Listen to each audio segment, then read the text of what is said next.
Entonces, un ensayo de campo de una vacuna contra la leishmaniasis cutánea americana, que fue aplicada a reclutas del ejército, 1436. Se excluyen algunos, dado que tiene algún criterio, o una enfermedad previa, o alguna situación. Luego, se asigna aleatoriamente definiendo dos grupos que tienen las mismas características, y a un grupo se le administra la vacuna y a otro grupo un placebo. Y estos son los resultados. De los pacientes que les administraron la vacuna, 32 sí tuvieron la enfermedad y 635 no tuvieron la enfermedad.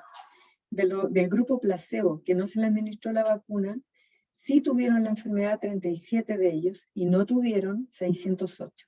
Por lo tanto, si comparamos los números, podríamos decir que en ambos casos casi la misma cantidad tuvo la enfermedad y la misma cantidad en ambos casos no tuvieron la enfermedad. Por lo tanto, podríamos eliminar esta vacuna, dado que no tiene mayor diferencia entre el grupo de expuestos a ella y el no expuesto.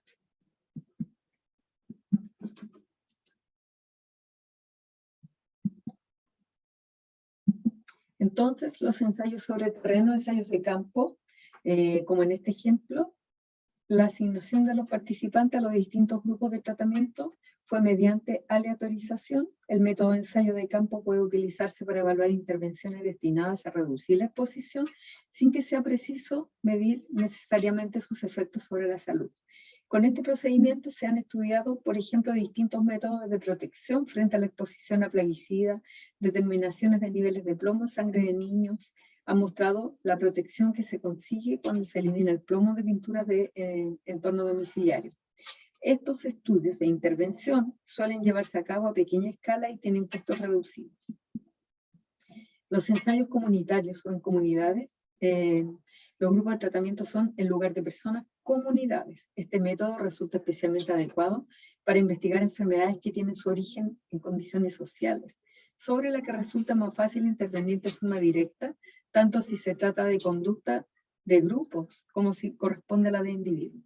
La enfermedad cardiovascular es un buen ejemplo de entidad adecuada para ensayos comunitarios, de los que ya se han completado varios. Por ejemplo, aquí se señalan dos ejemplos de ello. Una limitación de este tipo de estudios que solo puede incluirse un pequeño número de comunidades y la asignación aleatoria no sería práctica. Para atribuir cualquier diferencia que se encuentre al finalizar el estudio a la intervención y no a diferencias propias de las comunidades, hay que recurrir a otros métodos. Además, es difícil aislar las comunidades en las que se hace la intervención de los cambios sociales generales que pueden producirse. Un ensayo comunitario puede así minusvalorar el efecto de una intervención. Dado que dentro de los estudios puede haber un sinnúmero de situaciones que por error generan alguna posible asociación causal, vamos a hablar de cuáles son estos errores en los estudios, porque la idea es que previamente al estudio pensemos en ello y los podamos neutralizar. Entonces, un objetivo importante de la investigación epidemiológica es medir con exactitud la aparición de la enfermedad u otro resultado evolutivo. Sin embargo, las mediciones epidemiológicas a veces no son fáciles. Y además, la variación real inherente a los elementos que se estudian se debe considerar una variación sobreañadida o espuria, que son los errores. Como es difícil eliminar toda posibilidad de error, hay que prestarles atención y valorar su importancia para minimizarlos en lo posible. Tenemos dos tipos de error, el aleatorio, que es menos dañino, y el sistemático o sesgo. En el aleatorio se puede deber a una variación biológica individual, a un error de muestreo o a un error de medición.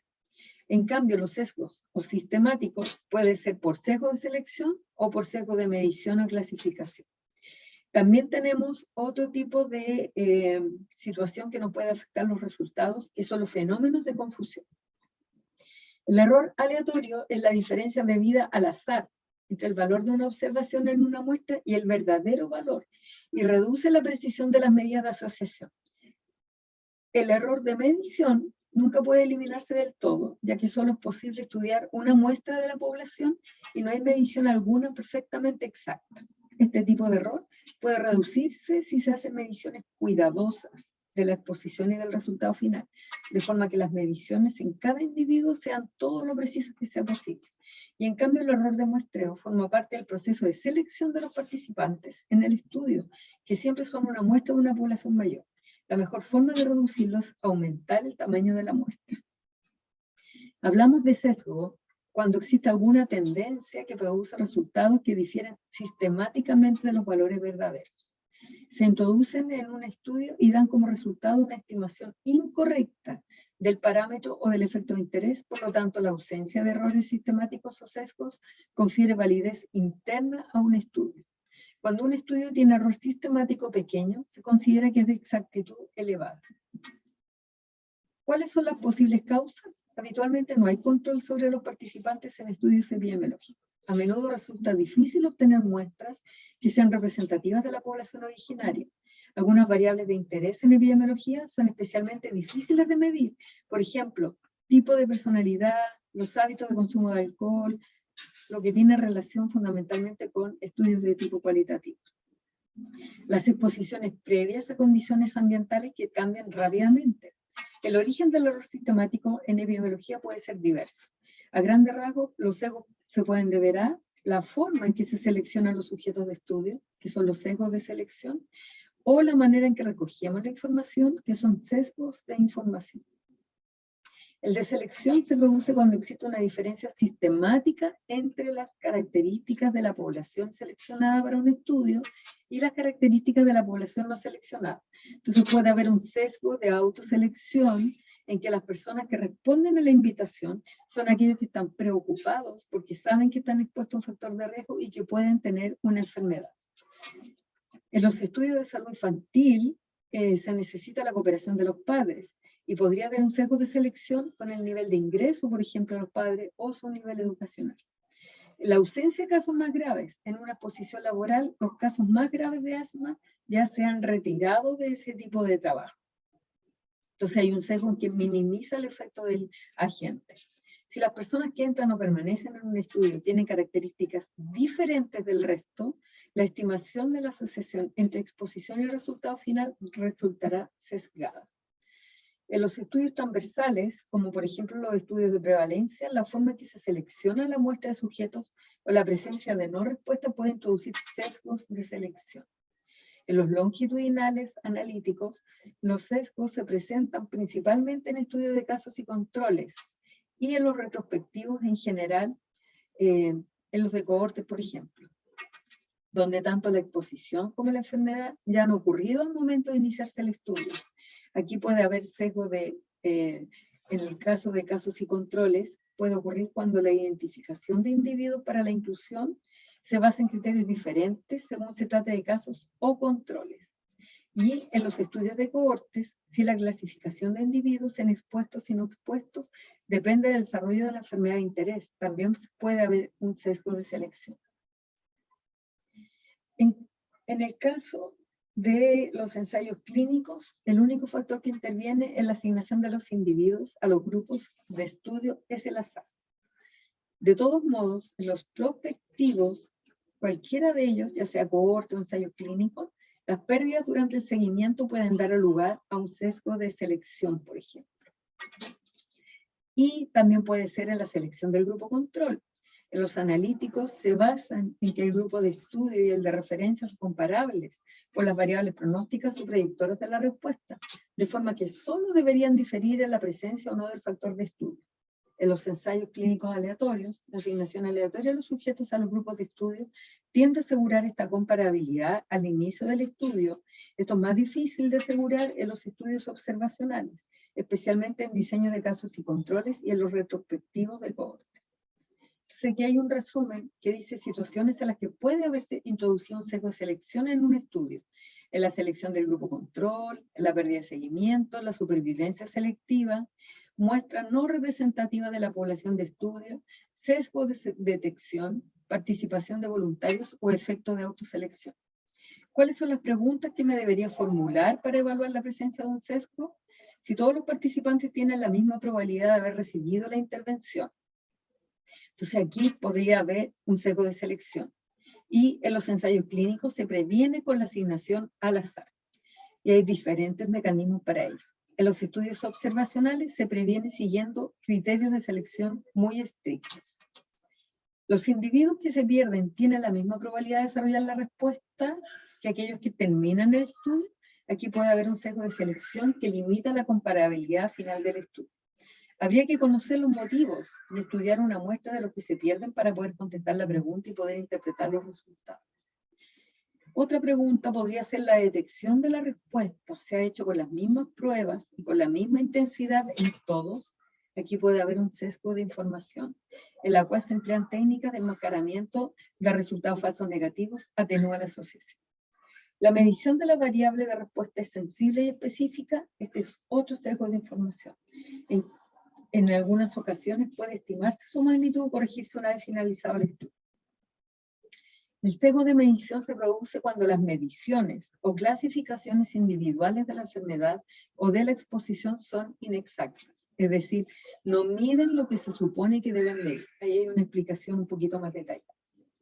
Cuando los errores de clasificación no son independientes, se habla de mala clasificación diferencial, y cuando lo son, mala clasificación no diferencial.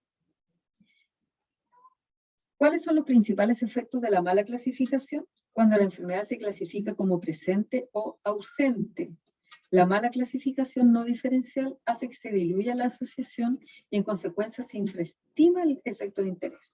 O cuando la exposición se clasifica en dos categorías, la mala clasificación no diferencial infraestima la asociación también. Cuando la exposición se clasifica en más de dos categorías, también la mala clasificación no diferencial puede sobreestimar o infraestimar la asociación. O la mala clasificación diferencial o la exposición pueden conducir a un sesgo en cualquier dirección. La mala clasificación de un factor de confusión conduce a un ajuste incorrecto. La mala clasificación de un factor de confusión puede dar lugar a estimaciones diferentes según las categorías de la variable de confusión, introduciendo una modificación espuria del efecto. Otro sesgo importante es el de recuerdo. Como les señalé en el taller, por ejemplo, especialmente importante en estudios retrospectivos de casos sin controles, porque los casos y controles recuerdan de forma distinta cierta información. Los casos tienden a recordar mejor la exposición pasada, sobre todo si saben que se asocia a la enfermedad en estudio. Por ejemplo, la persona recuerda que fumó y cuánto fumó, porque sabe que puede producir cáncer y están preocupados. El sesgo de recuerdo puede exagerar el grado del efecto asociado a la exposición o puede reducirlo. Tenemos también el fenómeno de confusión. El fenómeno de confusión puede definirse como una distorsión que se produce en la estimación de la magnitud de la asociación entre el factor de estudio y la variable de respuesta, debido a la influencia de uno o varios factores. En un estudio de la asociación, por ejemplo, entre la exposición a una causa, que es el factor de riesgo, y el desarrollo de una enfermedad, puede producirse un fenómeno de confusión cuando en la población estudiada existe otra exposición asociada con ambos. El fenómeno de confusión se plantea cuando ese factor extraño tiene una distribución diferente entre los subgrupos de exposición. Ocurre que los efectos de dos exposiciones o factores de riesgo no se diferencian y se llega a una conclusión incorrecta de que el efecto se debe a una variable y no al fenómeno de confusión.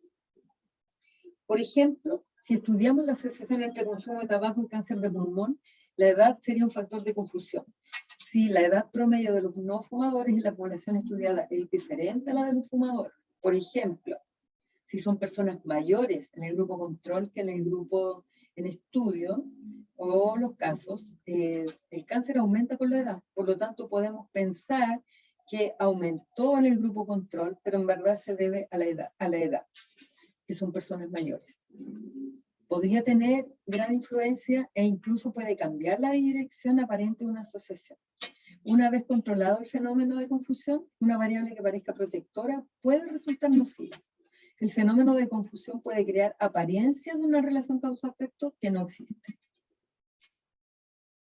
Para que una variable sea factor de confusión, debe estar asociada con la exposición y por sí mismo un determinante de enfermedad. Es decir, debe ser un factor de riesgo. Por lo tanto, en el caso que hablamos, aumento de la edad o personas mayores pueden estar más relacionados con la presentación de un cáncer. En los estudios epidemiológicos, la edad y la clase social suelen ser factores de confusión. Por lo tanto, además de identificar potenciales factores de confusión, es conveniente tener en cuenta su dirección, es decir, cómo pueden afectar los resultados. Aquí hay un ejemplo de fenómeno de confusión, por ejemplo, el consumo de café, en el consumo de tabaco y cardiopatía isquémica. La exposición sería el consumo de café, la enfermedad sería la cardiopatía isquémica, y la variable de confusión sería el consumo de cigarrillos. Entonces estamos estudiando si el café produce una cardiopatía isquémica, pero en la práctica la variable de confusión es que esta cardiopatía isquémica se puede producir porque las personas consumen cigarros cuando se toman un café. Entonces va a aparecer un resultado que no es el real. ¿Cómo controlamos el fenómeno de confusión? Puede ser a través de la asignación aleatoria y preocuparnos de que sea muy estricta la asignación, a través de la restricción o el apareamiento de datos. En la etapa de análisis, el fenómeno de confusión puede controlarse mediante estratificación o usando un modelo estadístico que puede permitir hacer este control. La asignación aleatoria se aplica solo a los estudios experimentales. La restricción limita al estudio a personas que tienen características especiales. Por ejemplo, un estudio sobre los efectos del café en la cardiopatía isquémica, el estudio podría limitarse a no fumadores. Nos preocupamos de que solamente exista un factor de riesgo en exposición. Limpiamos el otro factor. Entonces elegimos solamente a no fumadores, con lo que se elimina el efecto potencial de consumición del tabaco. Una causa de enfermedad. Entonces ahora vamos a hablar de la causalidad. ¿Cuáles son los criterios que nos permitan decir que el resultado de un estudio en el que buscamos la causalidad o la asociación de un factor de riesgo que produce la enfermedad, cuáles son los criterios que nos dicen que esto sí es real y que puede ser una relación de causa-efecto? Se pueden distinguir varios factores que intervienen en la causalidad de la enfermedad. Pueden ser todos necesarios, pero generalmente o raramente son suficientes estos factores para provocar una enfermedad o estado determinado. Pueden haber factores predisponentes como edad, sexo o padecimiento previo de un trastorno de salud. Pueden haber algunos factores facilitadores como pobreza, alimentación escasa, que pueden tendenciar un resultado. Pueden haber factores desencadenantes, como la exposición a un agente patógeno o nocivo específico que puede asociarse a la aparición de una enfermedad o estado determinado, y los factores potenciadores, como una exposición repetida o un trabajo demasiado duro, que pueden agravar una enfermedad ya establecida. Por lo tanto, me aumenta el resultado. Por lo tanto, vamos a usar la inferencia causal, que es el proceso de determinar si la estimación de riesgos denota causalidad. Es decir, un procedimiento estadístico para definir esto, ¿ya? Si el factor de riesgo, la exposición bajo investigación, es en realidad la causa de la enfermedad. Antes de establecer causalidad, otras explicaciones potenciales para las asociaciones tendrían que ser excluidas, como los sesgos y los factores de confusión. ¿Cuáles son los criterios de causalidad que habitualmente usamos? Son los criterios de Bradford-Hill. Existen estos criterios que me permiten, en el caso que se cumplen, podemos decir que tiene más probabilidad que este resultado no se deba al azar, sino que realmente hay un factor, hay una situación de causa-efecto. El primero, que existe una relación temporal. La causa debe preceder al efecto. A veces, aunque parece de perogrullo, es difícil establecerlo claramente. La verosimilitud, en que es compatible la asociación con nuestros conocimientos. Puede haber un mecanismo de acción, pruebas obtenidas en animales de experimentación, en que resulta que nos produce un resultado contradictorio, que es muy diferente a lo que conocíamos previamente a través de otros estudios. La coherencia es muy importante también. ¿Se han obtenido resultados similares en otros estudios o nuestro estudio muestra algo totalmente diferente? La intensidad de la asociación. ¿Cuál es la intensidad de la asociación? Por ejemplo, con el riesgo relativo. Un riesgo relativo cercano a 1 o un riesgo relativo de 10, por ejemplo. que la persona que está expuesta se enferma o muere 10 veces más que los otros. Eso es una asociación muy intensa. La relación dosis respuesta se asocia al número de exposición a la causa propuesta con un aumento del efecto. ¿Es reversible si elimina una causa? Bueno, esto puede no estar presente si es que el efecto es crónico y el daño finalmente ya se produjo y es irreversible. Si el diseño del estudio, los resultados empíricos probatorios, se basan en un estudio adecuado, por ejemplo, no puedo obtener relación de causalidad en un estudio descriptivo, por lo tanto el diseño no me lo permite. También hay que considerar los datos empíricos. ¿Cuántos tipos diferentes de resultados llevan a la misma conclusión?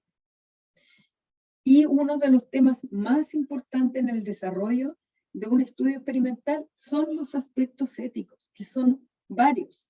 Y estos aspectos pueden hacer que se tenga que detener un estudio. Nombramos algunos, pero entre lo importante de los aspectos éticos, por ejemplo, los participantes en los estudios deben dar un consentimiento libre e informado y han de conservar su derecho a abandonar la investigación en cualquier momento. El paciente sabe que producto de la administración de un medicamento pueden mejorar y puede que a ellos, por la asignación aleatoria, sean el grupo placebo y por lo tanto no tengan este beneficio. O podría tener importantes reacciones adversas que ellos deben conocer para poder participar en el estudio. Antes de comenzar una investigación epidemiológica, la propuesta debe ser examinada por un comité de ética adecuadamente constituido. Y ahí tenemos, por ejemplo, lo que les mencioné hace un rato, cuáles son los criterios por los que yo debería suspender un estudio.